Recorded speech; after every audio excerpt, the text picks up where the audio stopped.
শ্রাবণ মাসের প্রথম সোমবার কান্দি রুদ্রদেব মন্দিরে সাধারণ মানুষের ভিড় ছিল উপচে পড়ার মতো। মুর্শিদাবাদ জেলার কান্দি শহরের ঐতিহ্য প্রাচীন রুদ্রদেবের মন্দিরে শ্রাবণ মাসের প্রথম সোমবার উপলক্ষে বিশেষ পূজা পাঠ এবং বাবা রুদ্রদেবের মাথায় জল ঢালবার জন্য সাধারণ মানুষের ভিড় ছিল উপচে পড়া। নিজেদের মনস্কামনা পূরণ করবার উদ্দেশ্যে ভক্তরা এখানে আসেন এবং বাবার রুদ্রদেবের কাছে উপাসনা করেন।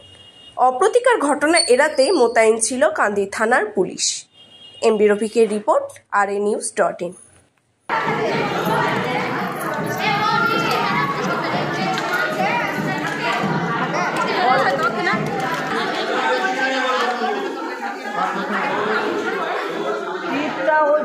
হয়নি তো সব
জল ঢালতে এসেছি। আর এখানে বিশাল লাইন পড়েছে, সকাল থেকে লাইন দিয়েই জল ঢালা হলো। বাবা ভোলাকেও জল ঢেলেছি এবং বাকি যে শিবের মূর্তি আছে সেখানেও জল ঢেলেছি।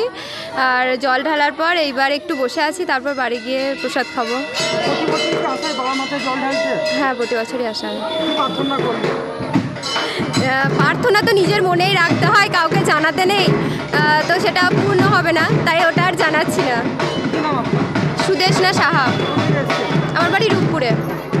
এই মন্দিরে শ্রাবণ মাস বলে নয়, প্রতি মাসেই ভিড় হয়, তবে শ্রাবণ মাসে যেহেতু বাবার একটা নির্দিষ্ট জন্ম মাস, সেই কারণে প্রতি সোমবারে বাবার একটা প্রচুর এখানে লোকজন সমাগম হয়, প্রচুর জল ঢালে, প্রচুর ভক্ত আসে এবং সারা দিন ব্যাপী এখানে তোমার জল ঢালা হয়, প্রচুর ভক্তের সমাগম হয়। শ্রাবণ মাসের প্রথম সোমবার কেমন কি ভিড় পড়েছে সাধারণ মানুষ সোমবারে প্রথম সোমবার থেকে সাধারণ মানুষ চলে আসছে বাবার কাছে জল ঢালতে। সকাল থেকে প্রচুর জল ঢালা হয়েছে, এখনও ঢালছে, এখনও দেখতে পাচ্ছ প্রচুর ভিড় হয়ে আছে। আমার নাম হলো দেবীপ্রসাদ মুখার্জি, আমি রুদ্রদেব মন্দিরের সেবাই।